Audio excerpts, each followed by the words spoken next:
Hello friends, welcome to edu world with Vijay sir. આજે આપણે વાત કરીશું વર્ગ અને વર્ગમૂળ, એટલે કે વર્ગમૂળ આપેલા હોય રીતે શોધવું. કોઈ પણ ગુણાકારના દાખલા વગર સરળતાથી સરળ ટેકનિકથી આપણને કેમ ખબર પડી જાય? કોમ્પિટિટિવ એક્ઝામમાં ઝડપથી આપણે જવાબ દેવાનો હોય છે. ઝડપથી આપણને કઈ રીતે ખબર પડી જાય કે આ આપેલ સંખ્યાનું વર્ગમૂળ એટલું છે? દાખલા કે 2704, તો એનું વર્ગમૂળ કેટલું થાય?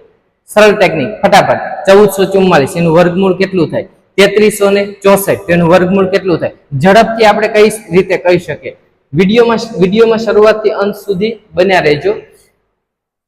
ચાલો, તમારે એના માટે યાદ રાખવાનું છે 1 થી લઈને 25 સુધીના વર્ગ તમને આવડવા જોઈએ. વર્ગ યાદ રાખવાના છે. આગળની ટેકનિક બધી સાવ સહેલી છે. આપણે પહેલા 2704 નું વર્ગમૂળ શોધવું છે. તો પહેલું કામ શું કરવાનું છે કે 2704 ના છેલ્લા બે અંક કેટલા છે? 2704 છે આખી સંખ્યા કઈ કેટેગરી? મેં 3 કેટેગરીમાં વિભાગ પાડ્યા છે. તો કે એક 2500 સુધીની, એટલે કે આપણને જે સંખ્યાનું વર્ગમૂળ શોધવાનું કીધું છે એ સંખ્યા 2500 થી નાની છે, એટલે કે 2500 સુધીની છે. બી કેટેગરી, એટલે કે આપણે જે વર્ગ આપેલો છે એ સંખ્યા 2500 થી 5625 ની વચ્ચે આવે છે. અથવા સી કેટેગરી કે 5625 થી મોટી છે અને 10000 થી નાની એવડી સંખ્યા છે.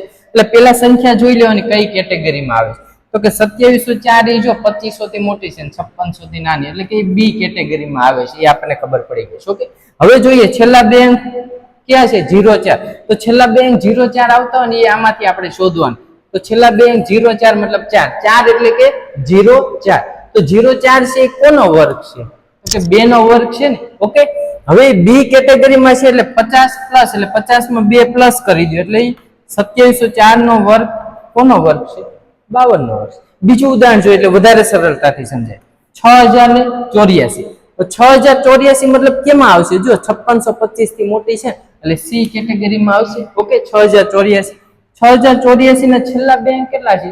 84. તો 84 આવતા હોય છેલ્લા બે અંક ક્યાં છે? તો કે 22 નો વર્ગ છે. કોનો વર્ગ છે?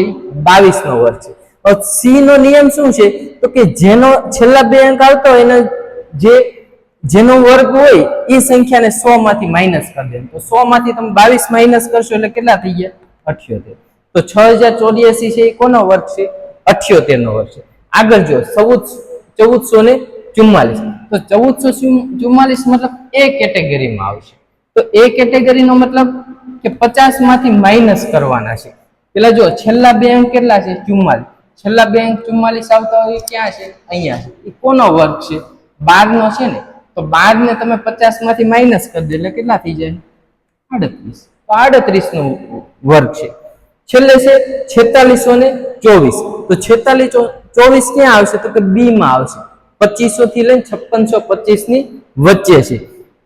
તો બી નો નિયમ શું છે? 50 માં પ્લસ કરવાના. તો જો 24 છેલ્લે આવતું હોય એવું ક્યાં છે? અહીંયા. ઓકે, તો 24 છેલ્લે આવતો હોય કોનો વર્ગ છે? 18 નો વર્ગ છે ને. બી માં છે એટલે 50 માં 18 પ્લસ કરી દેવાના છે. કેટલા થઈ જાય છે? 68. ઓકે, સહેલું છે.